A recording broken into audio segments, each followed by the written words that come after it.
Selamat malam Pak Bahtiar. Selamat malam. Ya, Pak, perkenalkan nama saya Heru Haloho Pak. Saya merupakan mahasiswa tingkat akhir Universitas Pelita Harapan jurusan Ilmu Komunikasi. Nah, pada kesempatan kali ini saya akan melakukan penelitian mengenai komunitas anak muda Indonesia dukung Prabowo atau Kami Prabowo. Dan kebetulan Bapak ini sebagai ketua umum dari Kami Prabowo.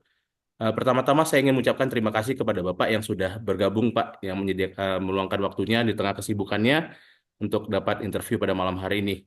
Kehormatan bagi saya untuk dapat bertemu dengan Bapak pada kesempatan kali ini. Baik, untuk mengefisienkan waktu Pak ya, eh, sebelumnya mungkin bisa Bapak sedikit memperkenalkan diri Pak.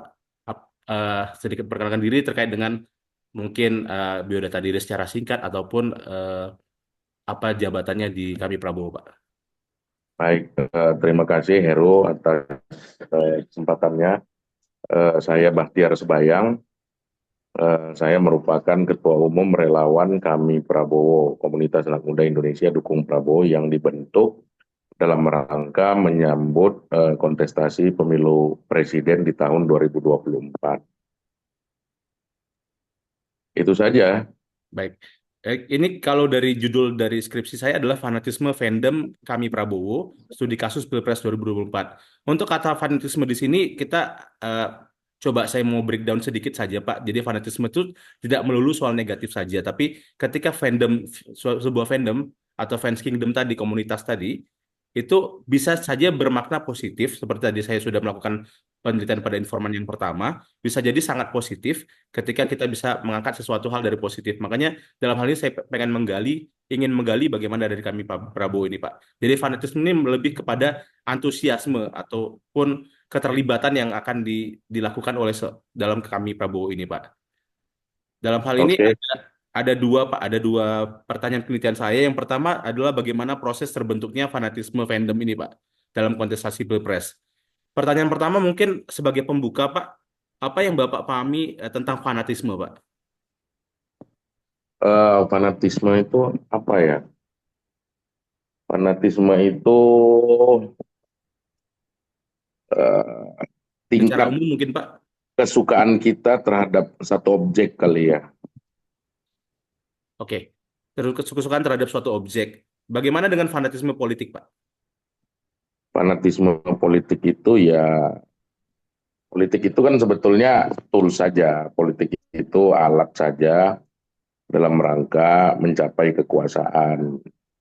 Kekuasaan yang mau dicapai ini, kalau dalam konteks politik dan kita sebagai warga negara Indonesia, ya dalam rangka memastikan supaya terwujudnya cita-cita pembangunan seperti yang termaktub di Undang-Undang Dasar 1945 terkait dengan kesejahteraan, kemakmuran, keadilan, dan seterusnya. Nah, jadi menurut saya kalau ngomongin fanatisme politik, ya politik itu kan bukan sesuatu yang apa ya, bukan sesuatu yang harus disukai, tergantung dari bagaimana kita punya view atau cara pandang terhadap politik itu sendiri. Tapi mungkin mungkin saja bagi sebagian orang ya politik juga jadi satu profesi begitu. Oke. Untuk pertanyaan berikutnya, Pak, bagaimana pandangan Bapak tentang fandom politik tadi atau komunitas komunitas lawan politik atau komunitas politik, Pak? Ya tentu komunitas relawan itu kan memang karena ada kalender, tentunya ada jadwal tentang bagaimana proses pergantian kepemimpinan nasional, kan begitu. Jadi ya, ini proses pergantian kepemimpinan nasional yang kita kenal dengan istilah pemilu ini kan tentu melibatkan seluruh stakeholder atau seluruh pihak, karena ini menyangkut dengan bagaimana Indonesia ke depan. Ya. Nah, jadi komunitas yang saya bentuk ini ya tentu juga dalam rangka merespon itu. Oke. Nah, merespon dalam tanda kutip bagaimana kita mencari figur-figur terbaik yang kita anggap mampu untuk bisa memberikan kontribusi atau yang kita anggap figur yang bisa memajukan bangsa paling tidak dalam satu periode 5 tahun ke depan. Dan komunitas ini kita buat adalah orang-orang yang memang kita himpun yang punya pikiran yang sama tentang siapa figur yang dimaksud. Bahkan kalau ditanya tentang kami Prabowo itu adalah kumpulan anak-anak muda yang memang suka dan setuju dengan ide-ide dan rencana-rencana Pak Prabowo buat bangsa Indonesia 5 tahun yang akan datang. Jadi kalau mau ditanya kapan kami Prabowo berdiri, kami Prabowo itu berdiri bahkan sebelum ada pasangan capres dan cawapres. Itulah makanya kita namakan kami Prabowo. Memang figur yang mau kami perjuangkan itu ya Pak Prabowo. Gitu. Ya. Jadi menurut Bapak, yang Bapak ketahui tentang kami Prabowo dalam kontestasi Pilpres 2024 ini seperti apa, Pak? Posisi kami Prabowo, Ya Pak. kami Prabowo tentu sebagai relawan dia menggalang, mengajak, ya kan, anak-anak muda yang kebetulan di Pilpres kemarin ceruknya itu sangat besar kan, kurang lebih 58% anak muda pemilih di pemilu 2024.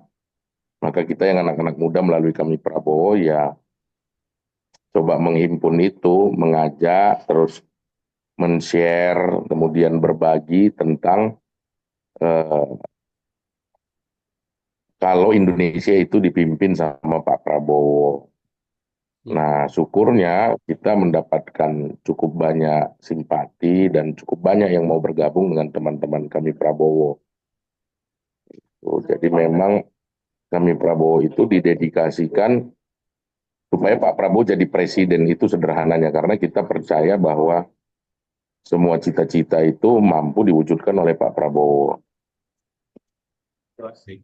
Eh, apa yang Bapak rasakan ketika pertama kali membentuk kami Prabowo nih, pertama kali terbentuknya itu, Pak? Apa yang Bapak rasakan gitu, Pak? Dengan mungkin energi dari anak muda ini, itu gimana, Pak? Ya tentu kalau kita ngumpul sama anak muda ya energinya ya positif begitu. Apalagi figur yang mau diperjuangkan punya kualifikasi yang sangat baik gitu kan dan kita apa namanya eh, hampir tidak menemukan kendala ya secara prinsip bahwa kita mau berjuang untuk Pak Prabowo. Kira-kira apa yang mempengaruhi Bapak beserta dengan mungkin teman-teman yang lainnya pada awal pertama kali itu membentuk ataupun saya nggak tahu apakah berapa kali pertemuan, bagi apa kira-kira eh, yang mempengaruhi Bapak untuk membentuk itu, Pak? Awal mula alasannya itu, Pak. Ya kalau buat saya secara pribadi ya saya merasa saya bagian daripada pesta demokrasi itu sendiri. Yang kedua tentu saya merasa saya masih tergolong kepada kelompok usia muda dari sisi usia pemilih kan kira-kira gitu. Kemudian ya tentu saya menangkap bahwa agenda Pak Prabowo untuk Indonesia ke depan jelas. Belum lagi ya tentu faktor yang paling utama ya tentu kita melihat rekam jejaknya Pak Prabowo bahwa Pak Prabowo adalah seperti yang selalu saya sampaikan pada masa-masa itu ya Pak Prabowo ini adalah orang yang kalau kita kasih kesempatan selalu berhasil. Artinya orang yang kalau kita kasih kesempatan dalam satu posisi dia pasti menjawab posisi itu dengan keberhasilan dan prestasi. Jadi kita percaya nih kalau Pak Prabowo yang pimpin Indonesia ini baik ke depan. Baik. Untuk kami Prabowo sendiri kan tentu saja ada visi dan misinya, Pak ya. Jadi bagaimana Bapak melihat visi dan misinya kami Prabowo ini? Apakah sesuai dengan nilai-nilai yang Bapak anut ataupun sesuai dengan nilai-nilai yang Prabowo anut gitu, Pak? Sangat sesuai. Jadi kalau ngomongin visi sederhana namanya relawan pemilu presiden ya visinya tentu Prabowo presiden. Nah misinya ya banyak lah agenda-agendanya. Nah misalkan kecocokannya misalkan ceruk anak muda yang besar sekarang misalkan kita punya agenda bahwa ke depan muncul pengusaha-pengusaha dari anak muda semakin banyak, UMKM semakin berkembang, spirit-spirit semacam ini kan juga menjadi salah satu concern bagi Pak Prabowo bagaimana Indonesia daerah yang geografisnya eh, coraknya ada di garis khatulistiwa negara kepulauan, dia bisa swasembada pangan gitu kan. Ini juga cocok. Kita pengen Indonesia ini jadi lumbung pangan dunia, petani-petani kita ke depan ini makmur sejahtera. Ini juga menjadi concern Pak Prabowo. Ya saya kira arahnya ke sana gitu. Makanya pikirannya cocok gitu. Dan sekali lagi eh, yang salah satu yang terbesar adalah variabel bahwa Pak Prabowo itu pro kesejahteraan rakyatnya gitu. Jadi kita berpikir kalau dia jadi presiden ya tentu tindakan-tindakan dia dalam rangka membuat rakyatnya menjadi sejahtera Baik, itu. untuk kami Dan Prabowo yang ini sendiri kan Pak, itu kan pasti hasil dari pembicaraan dari kita katakan ada founding fathers-nya atau gimana Bapak beserta dengan rekan-rekan yang lain, kepengurusan yang lainnya pada awalnya itu. Menurut Bapak bagaimana eh, sedikit sedikit saja Pak sejarah atau latar belakang ini terbentuknya nih Pak? Ngobrol-ngobrol di warung kopi kah atau gimana Pak? ya latar belakangnya tuh sederhana saja seperti yang sudah saya sampaikan bahwa mau ada pemilu presiden. Ya, Terus kita anak-anak muda, saya ada Sekjen Ezar dulu, ada Bahri, Ketua OKK, ada Joni, ada Maria dan teman-teman. Kita diskusi di Pilpres ini kita mau siapa. Nah, sebelum kita mau siapa, agenda kita apa? Nah, agenda kita adalah yang saya ceritakan tadi. Anak muda makin banyak yang jadi pengusaha, UMKM-UMKM kita bisa dapat support dari pemerintah, pangan kita bisa jauh lebih lebih baik dari yang sekarang, petani kita bisa lebih sejahtera, kan kepedulian pemimpin terhadap dunia pendidikan. Banyaklah faktornya. Nah, dan kawan-kawan semua sepakat figur yang paling memungkinkan dan yang punya keselarasan visi dengan agenda-agenda kita yang tadi kita diskusikan ya. itu Pak Prabowo. Maka yaitu komunitas kita namakan kami Prabowo karena kita mau Prabowo orangnya. Oh, sesimpel itu Pak ya. Sesimpel itu. Tapi untuk membentuk kami Prabowo itu ada beberapa kali pertemuan apa sekali itu aja sudah langsung ini, Pak? Ya kalau kalau itu kan teknis lah. Kalau itu kan teknis, intinya kawan-kawan kalau sudah bersepakat, ya sederhananya kalau kamu punya harapan, ya konsekuensinya kamu harus bergerak, berkorban, berjuang kan. Sampai Itu akhirnya sudah membentuk dipahami organisasi, Pak semua ya. sama teman-teman kami Prabowo. Baik, baik, baik, baik. Untuk kemudian Pak, pertanyaan berikutnya, apa menjadi motivasi utama yang mendorong Bapak dan anggota lainnya untuk bergabung dalam kami Prabowo tadi, Pak? Motivasi Ya utamanya ini apa kamu, untuk mendukung Prabowo tadi, Pak? iya ini kamu pertanyaannya berulang-ulang loh Heru. Itu lagi. Jadi yang masing-masing tentu saja berbeda-beda ya, Pak ya. Tapi tujuan utamanya memang itu ya, Pak ya, untuk mendukung Prabowo tadi, Pak ya. Iya, Kemudian Pak, peran media sosial Pak. Ini kan kami Prabowo ini yang saya dapat informasi itu gencar di media sosial Pak. Bagaimana menurut Bapak peran media sosial dan pembentukan dan perkembangan kami Prabowo Pak?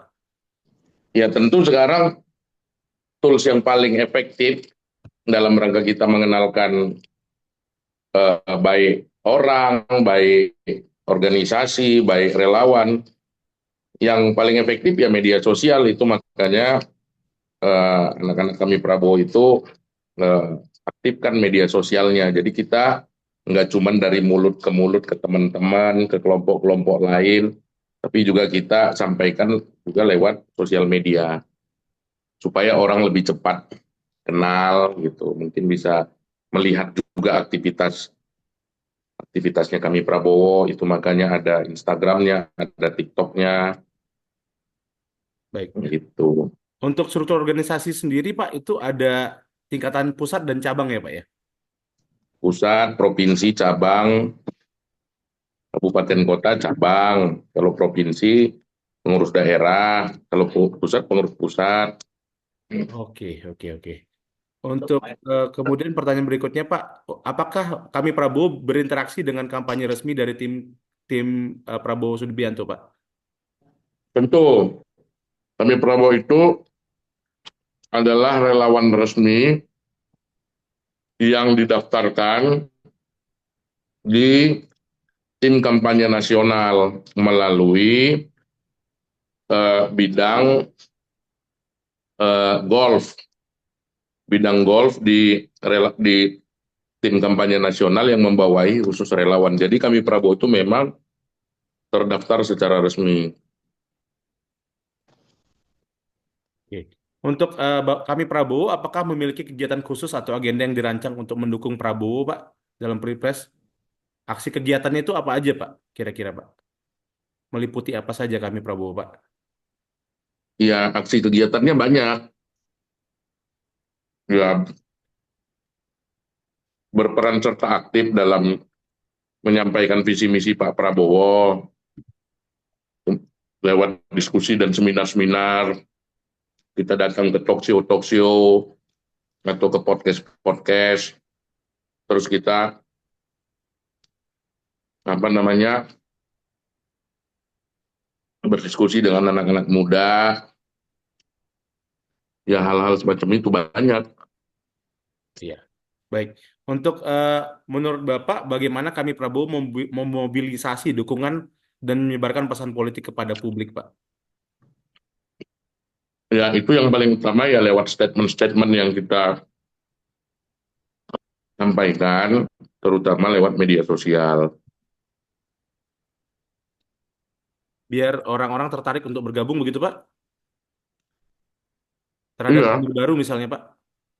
iya. Jadi ya media sosial, media online lainnya, kadang-kadang kita kirim rilis, kadang-kadang kita konferensi pers, macam-macam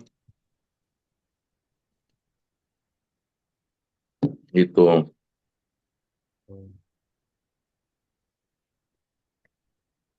Untuk pertanyaan berikutnya, apakah ada tantangan yang dihadapi kami Prabowo dalam membentuk masa pendukungnya itu, Pak? Dan bagaimana cara Ya, mengatasinya, Pak? tantangannya adalah ya meyakinkan orang itu sendiri karena secara umum kan yang namanya pemilu itu kan sesuai prinsipnya luber dan jurdil, langsung umum bebas rahasia. Jadi kita meyakinkan orang sementara pilihannya harus dirahasiakan, tapi dia harus deklarasikan, dia harus mendeklarasikan sebagai pemilihnya siapa, menjadi pendukungnya siapa. Ya kesulitannya ada di sana soal meyakinkan, tapi karena kita hanya menggarap dan fokus pada ceruk atau segmen anak-anak muda, jadi saya rasa mungkin dengan gaya komunikasi kita yang juga muda-muda ya nggak nggak sesulit itu gitu. Dan juga kita nggak memaksakan kalau misalkan teman-teman atau anak-anak muda yang lain misalnya sudah punya pilihan tertentu atau masih merahasiakan pilihannya, itu juga nggak kita paksakan. Itu Oke, bisa juga kita pendekatannya lewat pendekatan kebudayaan, keagamaan, macam-macam lah. oke.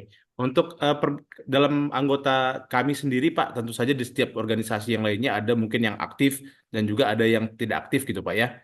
Bagaimana Bapak Mm-mm. menggambarkan perbedaan antara mungkin loyalis biasa ataupun yang mungkin yang aktif banget gitu, Pak? Yang namanya kan relawan, artinya eh, kerelaan ya, kerelaan. Jadi kita nggak bisa hakimi orang dia aktif apa nggak aktif gitu. Kita nggak dan di kami Prabowo kan nggak punya standar atau takaran bahwa eh, ini atau dalam agenda-agenda organisasi kita harus mengaktifkan gini enggak karena basicnya ini adalah relawan kan jadi kita nggak terlalu perhatikan soal aktif nggak aktif. Oke. Yang membedakan kami Prabowo sendiri, Pak, dari komunitas pendukung kandidat lainnya, Pak, pada Pilpres 2024, menurut Bapak seperti apa, Pak? Ya kami Prabowo itu isinya anak muda, Ya. gayanya fun, terus kreatif, terus eh, kampanyenya damai, positif, menghindari perpecahan, spiritnya persatuan.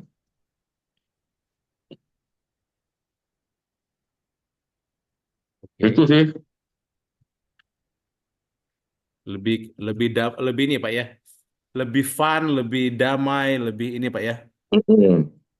Terus menurut Bapak perubahan signifikan yang Bapak rasakan setelah terbentuknya kami Prabowo ini ketika ber berkomunikasi atau berinteraksi dengan anak-anak muda ini Pak, bagaimana Pak?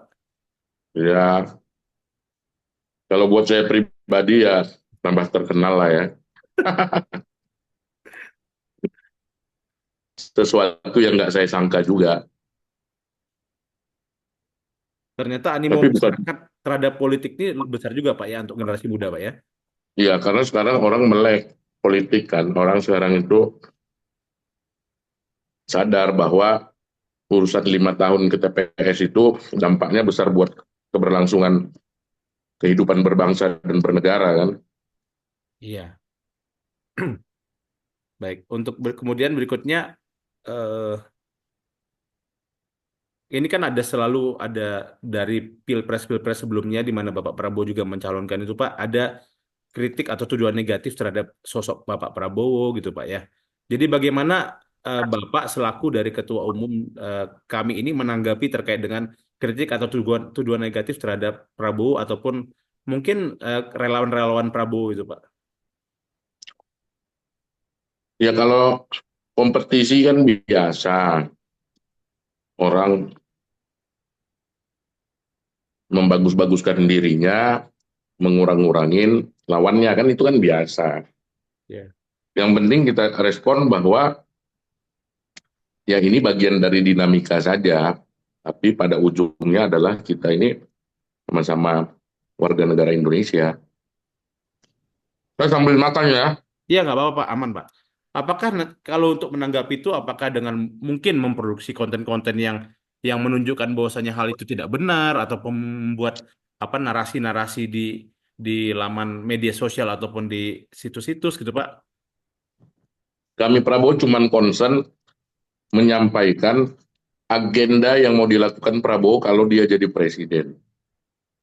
Jadi kami secara organisasi tidak melakukan hal-hal yang mengkanter tuduhan-tuduhan negatif atau fitnah-fitnah yang dimaksudkan kepada kandidat Prabowo Gibran. Jadi kami hanya fokus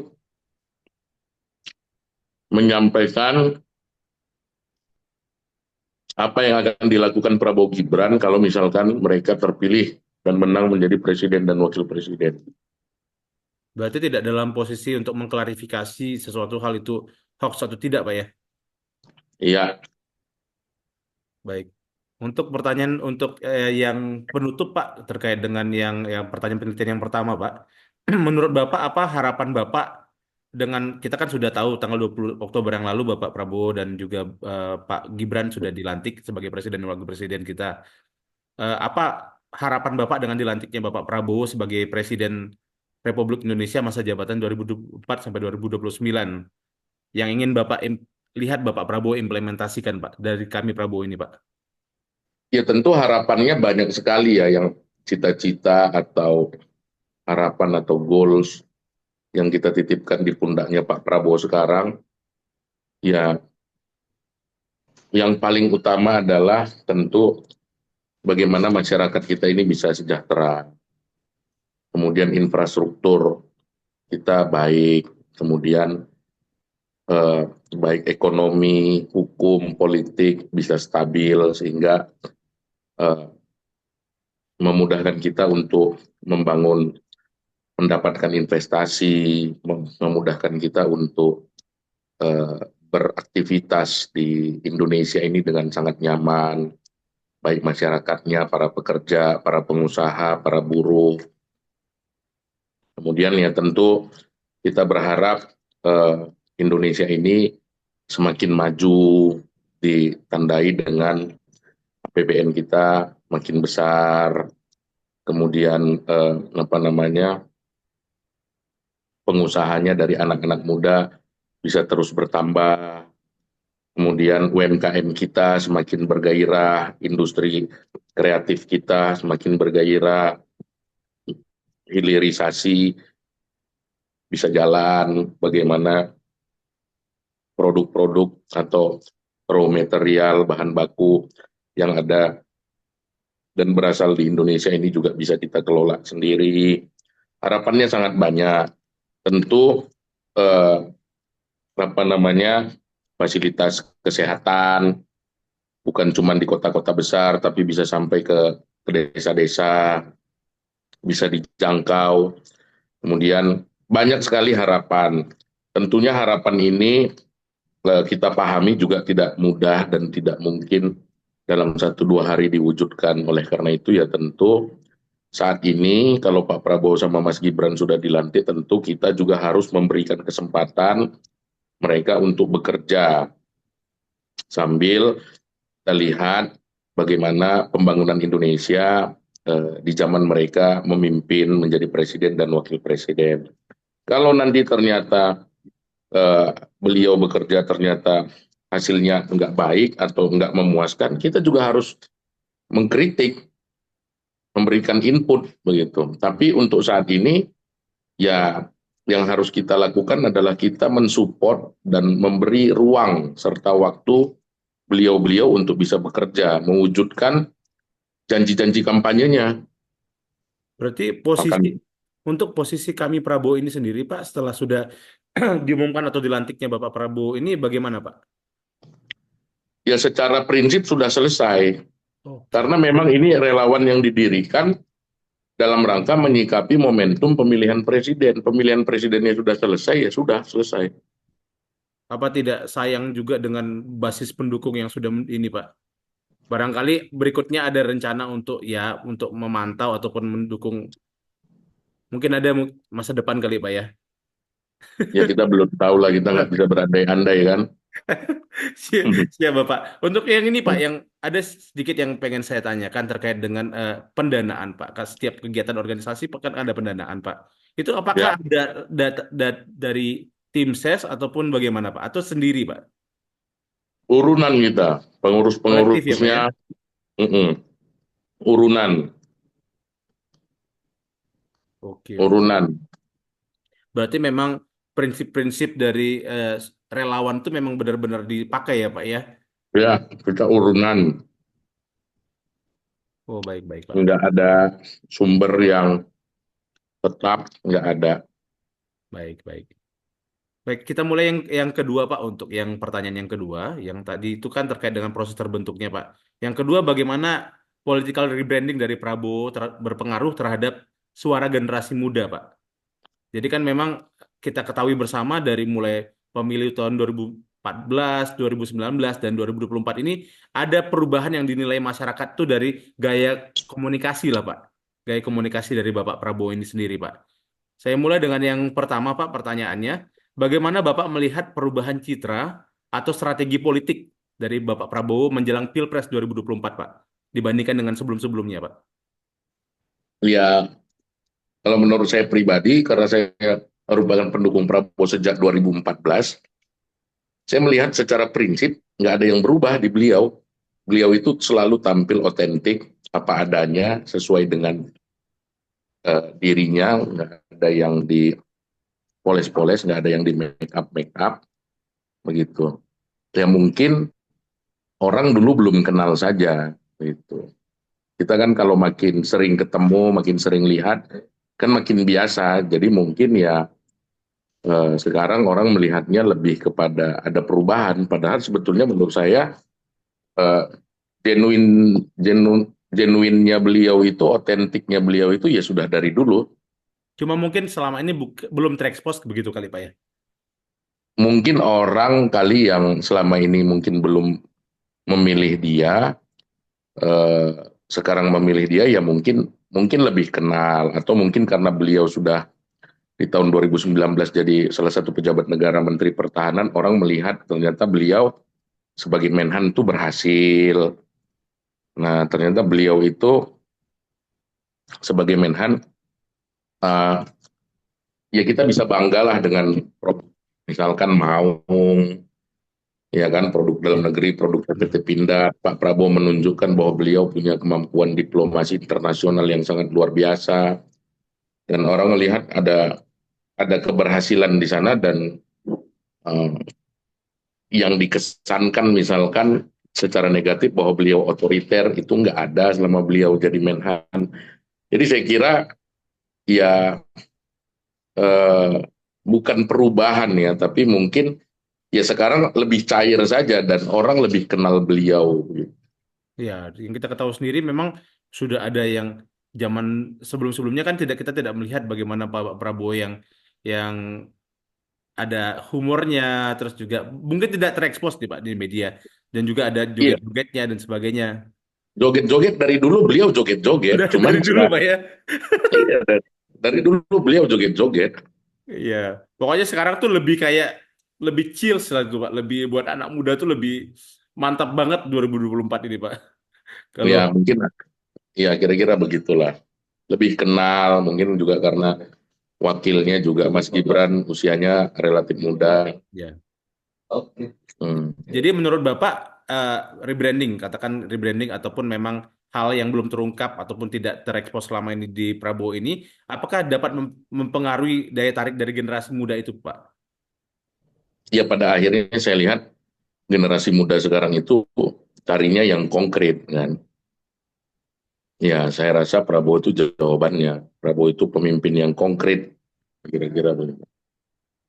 Baik, untuk elemen utama atau dari proses yang rebranding tadi, katakan rebranding Prabowo, yang menurut Bapak paling relevan dengan anak muda itu apakah dari kebijakannya ataupun gaya komunikasinya?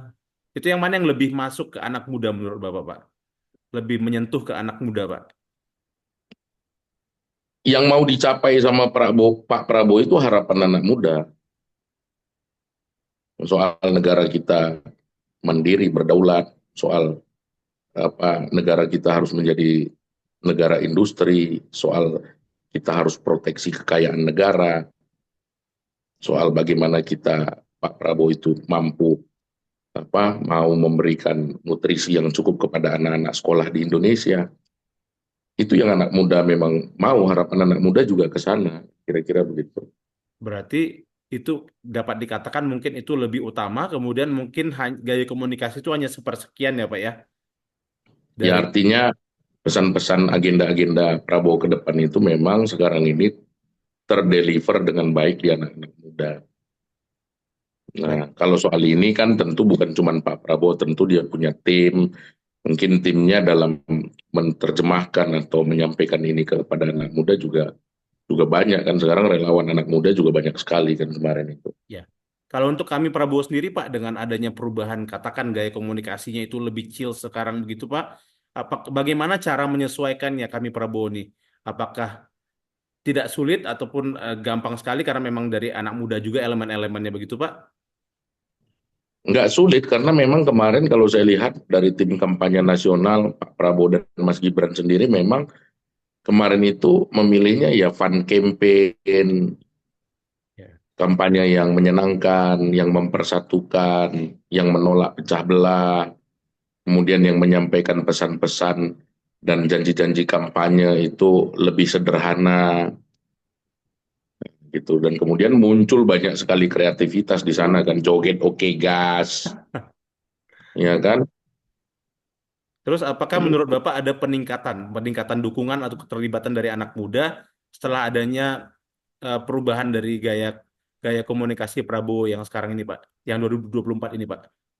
Ya jelas jelas menurut saya jelas anak muda banyak sekali yang kemarin berpartisipasi ya di dalam pemilu presiden itu secara aktif, banyak sekali dari anak-anak muda yang biasanya eh, moh ya gitu atau males atau apatis terhadap politik, Ya. kemarin jadi aware banget kan, dan in charge mereka di dalam apa namanya di dalam pemilu presiden.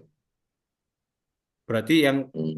katakan saja ketika zaman dulu Pak ya, ketika sebelum 2024 itu banyak banyak banget yang bukan menganalogikan ya. Jadi Bapak Prabowo itu sebagai sosok yang mungkin apa namanya mengedepankan emosional dan sebagainya seperti itu Pak.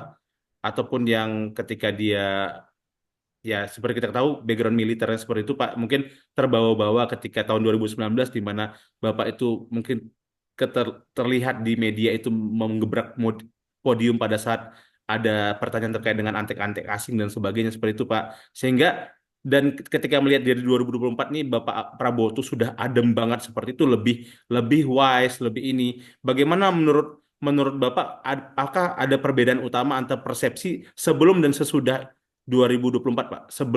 Sebelum 2024 dan ketika menjelang kontestasi, Pak. Ya kalau menurut saya Prabowo itu dari dulu sampai sekarang dia tampil apa adanya saja. Mungkin itu yang belum kenal aja gitu. Belum kenal, belum memahami atau mungkin pada saat orang masuk ke politik langsung di touch atau didekatin terus beritanya sudah miring di luar. Banyak faktor lah, tapi di Pak Prabowo aja saya melihat nggak ada yang berubah bahwa dia dari militer ya tentu dia punya standar nasionalisme tersendiri, dia gayanya patriotik dan kalau kita lihat garis keturunan keluarganya memang garis-garis perjuangan kebangsaan semua kan. Benar, Pak. Jadi nggak ada yang berubah di beliau itu. Hanya saja Nah, belum tahu masyarakat ya kebanyakan, Pak ya. dan mungkin beliau juga ya mungkin karena sudah berulang kali yang mengikuti kontestasi politik, mungkin beliau di kontestasi 2024 kemarin ya lebih rileks saja. Udah lebih biasa kan, namanya kita sudah berulang-ulang sama kayak kita ujian, kalau ujian yang sama terus berulang-ulang kan kita lebih santai dalam penguasaan keadaan dan seterusnya. Saya kira itu hal-hal yang lumrah dan alamiah saja. Untuk menurut Bapak Itu sendiri, Heru ya, saya paling bisa 4 menit lagi nih. baik-baik, Pak. Ini sudah tinggal sedikit lagi, Pak. Saya ini. Untuk dampak jangka panjang dari pemilih muda itu, apakah menurut Bapak dukungan dari anak muda ini akan bersifat sementara saja ataupun berdampak panjang, Pak, terhadap Bapak Prabowo ini, Pak? Oh, saya kira anak muda itu independen ya, mereka eh, apa namanya merdeka sekali dan kita nggak bisa pastikan bahwa mereka ini akan menjadi pemilih tetap selamanya atau akan ngefans selamanya belum tentu saya kira. Karena anak muda ini sekali lagi independen, sangat merdeka, kemudian sangat rasional. Jadi ya menurut saya sebanyak apa pemilih muda di tahun 2029 nanti, kalau Pak Prabowo 2029 masih maju menjadi capres ya tergantung sebaik apa Pak Prabowo memimpin 5 tahun yang akan datang ini. Kalau kepemimpinan Pak Prabowo baik dan kita meyakini bahwa ini akan baik, ya saya rasa anak muda bukannya ngefans, tambah ngefans saya kira. Tapi Ya. kalau kepemimpinannya nggak baik ya saya kira pemilih pemula akan lari. Jadi independen, Pak ya. Ya, Kalau anak nggak muda bisa cenderung ditekan anak muda itu karena anak-anak muda ini cita-citanya masih tinggi, banyak gitu, macam-macam lah. mohon maaf, Pak, tidak kedengaran, Pak. Hilang suaranya, Pak. Ya, ya intinya anak muda itu independen, nggak bisa diintervensi Oh, karena dia baik. rasional juga.